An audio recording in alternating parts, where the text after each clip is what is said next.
유튜브로 읽는 박정희 전기 10권 10월의 결단 제2경제운동.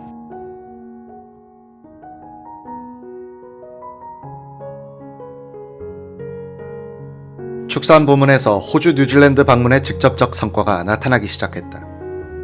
1968년 경기도 평택의 매일 유업이 한국 뉴질랜드 낙농 시범 목장을 만들었고, 1972년에는 전남 운봉에 한국 호주 면양 목장이 조성됐다.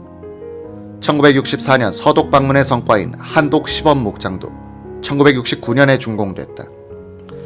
박 대통령의 축산 진흥에 대한 의지가 확고하자 대통령 측근들 사이에는 목장 만들기가 유행했다.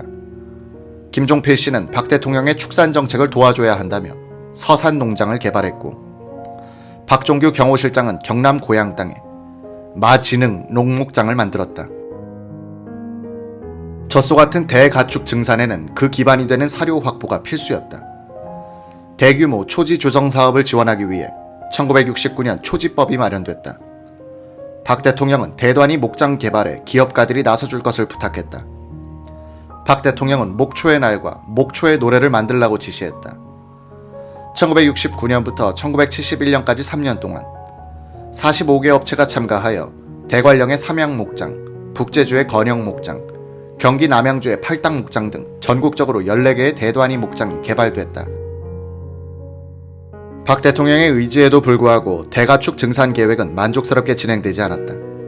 대가축 증산 계획의 대표적인 실패 사례 중 하나가 소를 한 곳에 모아서 기르는 협동축산단지 정책이다. 박 대통령은 우리 민족은 5,000년 동안 소를 키워왔으니 이 분야에서는 전문가다. 축산단지를 만들어주면 농민들이 소를 잘 키울 것이다라며 협동축산단지를 만들 것을 지시했다.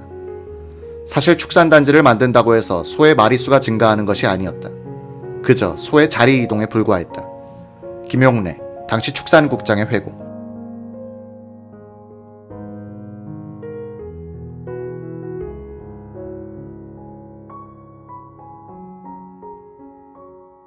그렇다고 소를 병아리처럼 대량 증식시킬 수 있는 것도 아니고, 가장 큰 문제가 소는 임신기간이 길고 새끼를 한 마리밖에 낳지 않는다는 것이다.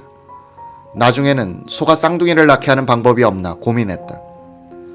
당시 울진 삼척 무장공비 사건이 터졌을 때 소탕된 간첩 호주머니에서 일기가 발견된 적이 있다. 일기 내용 중에 남조선 농민들이 참 못살기는 못사는구나 하는 구절이 있었다. 박 대통령은 상당히 충격을 받았다. 농림부 송찬원 당시 축산계장의 증언. 박 대통령은 농민들이 하루 종일 일을 하고 저녁에는 또 소꼬를 베기 위해 소쿠리를 지고 산으로 나가는 것을 보고 농부들이 얼마나 고통스럽겠냐며 탄식을 했다. 박 대통령은 축산단지를 만들면 농민들도 덜 고생하고 소도 늘어날 것이다 라면서 축산단지 조성을 서두르라고 말했다. 축산단지는 3년에 걸쳐 전국 각지에 196개가 조성됐다. 3년쯤 지나니 단지 소유주와 주민들 간의 소 분양 문제로 갈등이 심각했다. 축산단지 소유자는 정부에서 분양받은 소의 50%는 자기가 소유하고 나머지 50%를 주민들에게 분양했다. 주민들은 이것이 불공평하다고 반발하여 사업을 더 이상 진행할 수 없었다. 축산단지의 실패로 박 대통령은 무척 상심했다. 소를 길러 수출하려던 박 대통령의 꿈은 이루어지지 않았지만 박 대통령이 닦아놓은 축산 기반은 우리나라의 낙농산업에 큰 발달을 가져왔다. 우유의 대량 생산으로 남양분유 같은 유업회사가 성장할 수 있었다. 수요가 폭발하기 시작한 우유를 자체 생산하게 되어 수입 대체 효과를 가져왔다. 송찬원 씨는 당시 안성의 한독 시범 목장에서 낙농 기술을 전수한 사람들 거의 전부가 낙농을 시작했다. 지금의 충청도와 경기도 일대 목장은 그때 교육받은 사람들이 만든 것이다. 현재 국내 우유 수요의 90%를 이런 목장이 담당한다고 했다.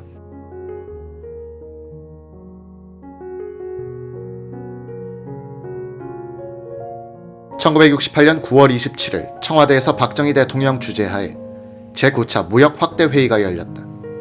이날 회의에서 박 대통령은 오늘날 세계는 민주주의와 공산주의가 싸우고 있지만 그 밑바닥에는 무역전쟁이라는 문제가 깔려있다. 이런 시대에 모두 멍청하게 가만히 있으면 안 된다 라고 강조했다. 박 대통령은 우리가 10년 전부터 털을 닦아놓은 사모아 어장에 자유중국의 어선들이 진출해 지금은 우리를 앞서려고 한다면서 정부와 업계 관계자들의 안이한 자세를 질책했다. 박 대통령은 이 자리에서 수출시장 개척을 위한 구체적인 방안을 지시했다. 첫째, 호주나 뉴질랜드같이 품목당 거래 회전이 적은 시장에는 종합무역상사가 진출하여 더 힘을 기울일 것. 둘째, 해외에 나가는 통상사절단은 사전에 충분한 협의와 계획 아래 적어도 상품의 견본 정도는 가지고 가서 직접 상담을 할 것. 셋째, 외국 주재 무역진흥공사 직원에게 충분한 활동비를 줄 것을 지시했다. 박 대통령은 통상사절단이 예방이나 시찰만 하지 말고 귀국 후의 상담 결과를 매듭 지으라고 말하고 해외 사무소 활동비 월 250, 300달러는 너무 적다고 지적했다. 박정희 대통령은 9월 28일 오전 10시 서울 시민회관에서 열린 제2경제운동 실천 국민궐기대회에 참석했다.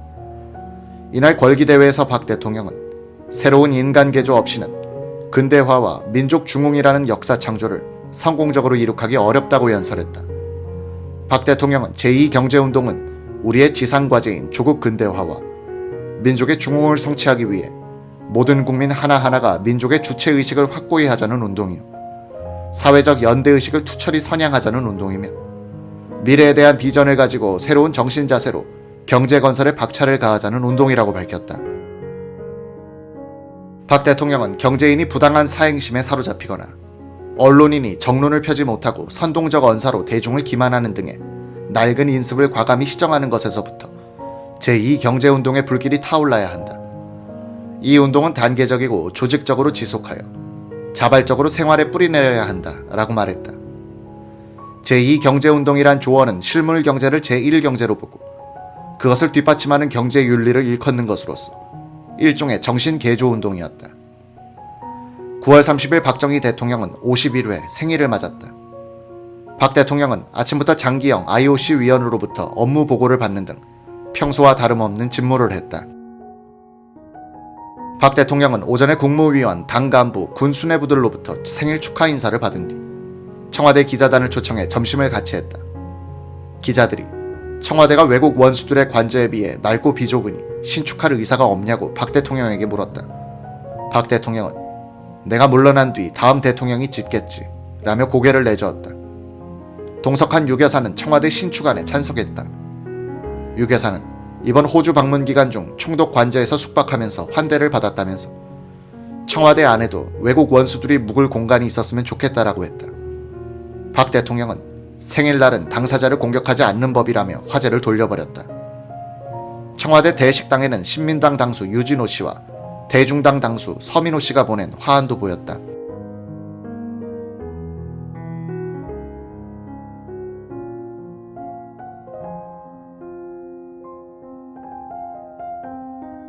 (20주년을) 맞는 국군의 날 기념식이 10월 1일 오전 10시부터 새로 단장된 여의도 민족의 광장에서 거행됐다. 박 대통령은 제병지휘관 김희덕 육군 중장이 지휘하는 육해공 해병대와 새로 편성된 향토 예비군 장병, 주월 한국군 대표부대, APC 인원수송 장갑차, 8인치 자주포, 150mm 평사포, 새로운 장비로 무장한 기계화 부대 등 약 2개 사단 병력을 열병했다. 박정희 대통령은 10월 4일 경기도 수원에 있는 농촌진흥청 시범론에 나가 벼베기 행사에 참석했다. 이 자리에서 박 대통령은 보고서나 이론만 갖고 농민을 지도하는 농촌 지도원들이 있는데 그렇게 해서는 살아있는 지도자라 할 수 없다고 지적했다. 박 대통령은 농촌 지도원들을 농산물 재배에 성공한 현장에 1, 2주 정도 파견하여 현황을 살피고 기술을 습득한 후 농민을 지도하라고 당부했다. 벼베기를 마친 박 대통령과 참석 인사들은 논둑에 마련된 천막에서 막걸리와 도시락을 먹으며 이야기를 나눴다. 박 대통령은 앞으로는 보리나 밀도 주식이 될 수 있게 식생활을 다양화해야 한다고 말했다. 박정희 대통령은 10월 5일 1968년도 추곡 수매 가격을 80kg 한 가마당 전년도보다 17%가 인상된 4,200원 선에서 검토하도록 정부와 여당 관계자들에게 지시했다.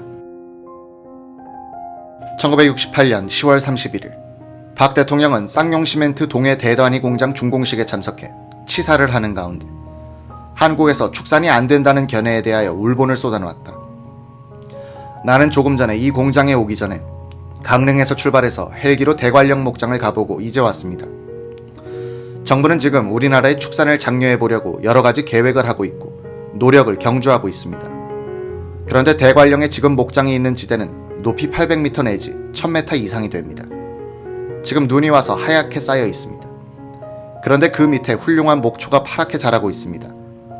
거기에 수백 마리의 소와 면양이 지금 풀을 뜯어먹고 있습니다.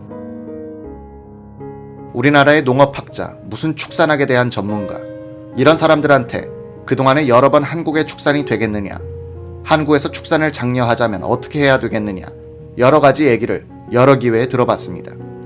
또 어떤 사람한테는 계획을 한번 써서 내보라고 교섭한 일도 있습니다. 그러나 우리나라의 이러한 분야에 대해서 연구하는 학자, 전문가들은 모두 안 된다는 얘기뿐입니다. 왜 안 됩니까? 지금 엄연히 대관령 1000m 높은 고지에 눈이 하얗게 쌓여있는 거기에 훌륭한 목초가 자라고 있고 소와 면양이 지금 목초를 뜯어먹고 있습니다. 이만한 조건이면 세계 어디에다 내놓아도 조금도 손색이 없는 나라라고 생각합니다.